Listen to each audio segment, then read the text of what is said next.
એક શિક્ષકે પોતાના ક્લાસમાં છોકરાઓને કીધું કે કાલે તમારે બધાએ પોતાની માતા ઉપર કંઈક કાવ્ય લખીને લાવવાનું છે, મા માટે થઈને કે તમારે કંઈક શબ્દો લખીને લાવવાના છે. બધાએ છોકરાઓ બીજા દિવસે પોતાની નોટમાં પોતપોતાની રીતના કંઈક કાવ્ય લખીને લાવ્યા, કોઈ કંઈક શબ્દો લખીને લાવ્યા. પણ એક છોકરાની નોટ છે એમાં કંઈક વિચિત્ર જોવા મળ્યું. એમાં આખી એબીસીડી લખેલી હતી. છોકરાએ A to Z આખી એબીસીડી લખેલી. તો શિક્ષકે એ છોકરાને ઊભો કર્યો ને પૂછ્યું કે ભાઈ આ શું છે, આનો શું મતલબ?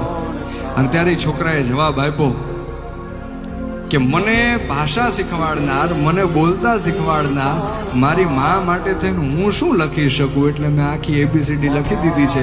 મારી માને જેમ ગમશે એમ એ શબ્દો ગોઠવીને એની રીતના જોઈ લેશે. આ મા દીકરાના સંબંધની વાત છે.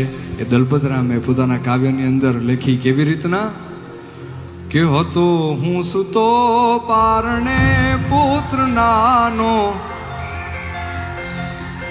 રડું છેક તો રાખતું કોણ છાનો, મને દુખી દેખી દુખી કોણ થાતું,